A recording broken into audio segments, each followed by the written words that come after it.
I would get to see a great game and a ceremony honoring a World Series hero. When I was there, what do you mean I'm not done yet? I went to where? Hold on. Okay, we ready? Okay. On May 22nd, 2004, I also was there. Earlier that day in Oakland, I would see Mr. October, Reggie Jackson, get his number 9 retired. A pretty good game against the lowly Kansas City Royals, the A's tied in the 9th inning and won in the 11th with an infield single. But I didn't have time to savor the win for long. I had somewhere to be, a ride on BART from the Coliseum to the end of the line in Fremont, then hopping in my aging Oldsmobile and driving down to the HP Pavilion at San Jose. It wasn't for Game 7 of the 2004 Western Conference Final. 3 days earlier, the Sharks were eliminated by the Flames in Game 6. But I had a ticket for some San Jose Sabercats football.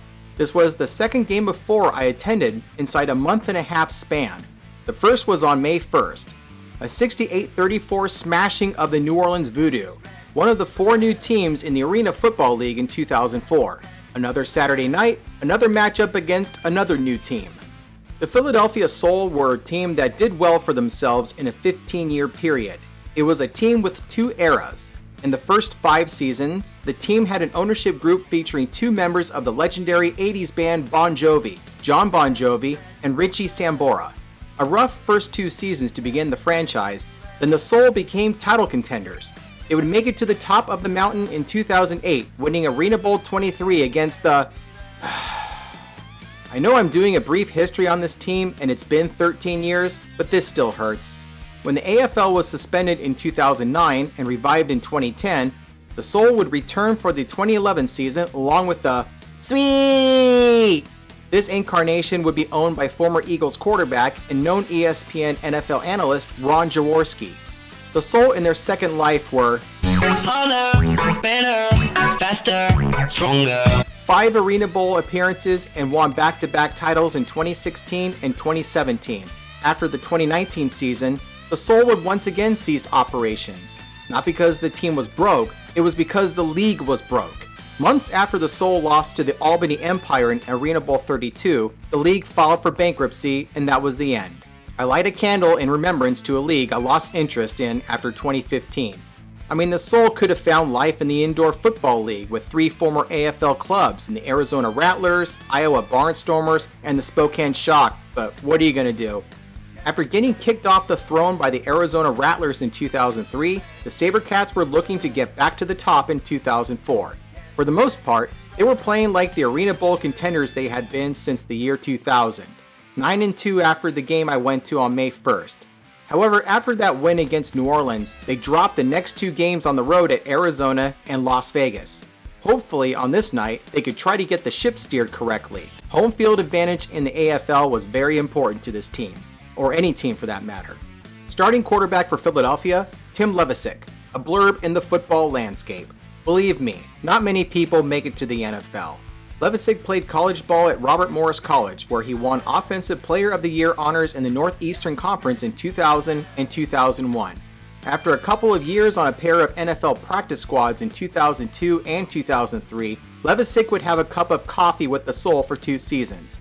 After 2005, he was never heard from again.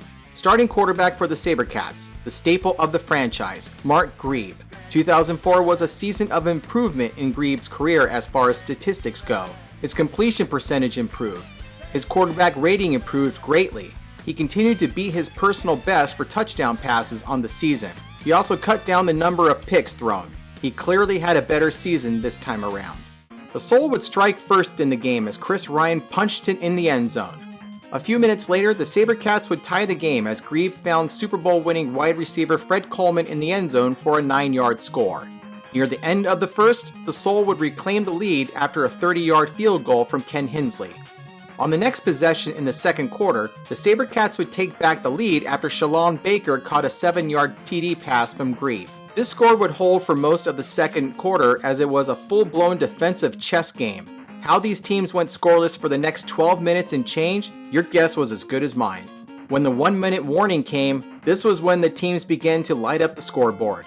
It started when the Soul had possession deep in their own end. They would fumble in the end zone, and Dan Lonnie would pick it up for an easy scoop and score. The Soul would try again on the next possession, deep in their own end again. They wouldn't waste much time to answer back. In 15 seconds, Levisick would find Tyrone Jones, and he would take it all the way for 48 yards. The Sabercats would counter 30 seconds later as Coleman would find the end zone again as he caught a 19-yard touchdown pass from Grebe. Dan France missed the PAT.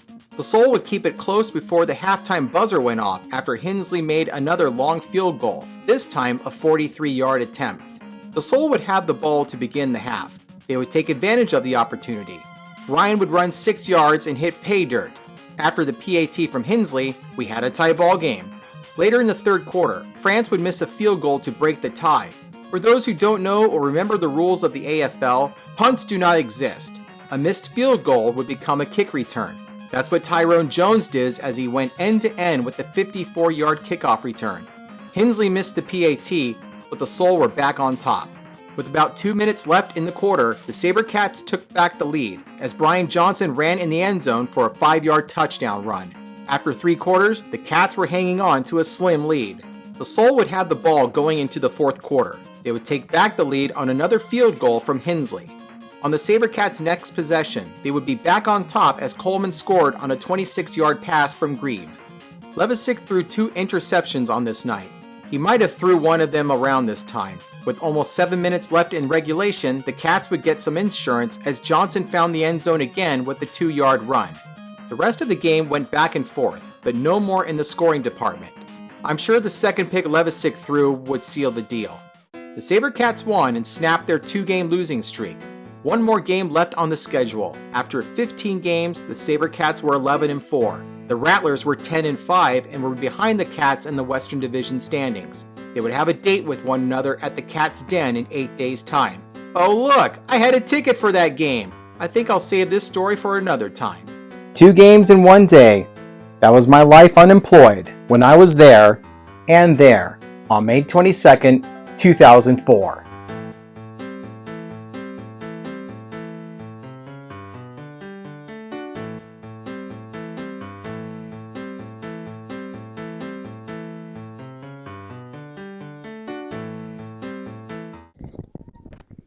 Dinah, I can't have you meowing while I'm trying to record video. So I'm gonna open this door and you're gonna GTFO.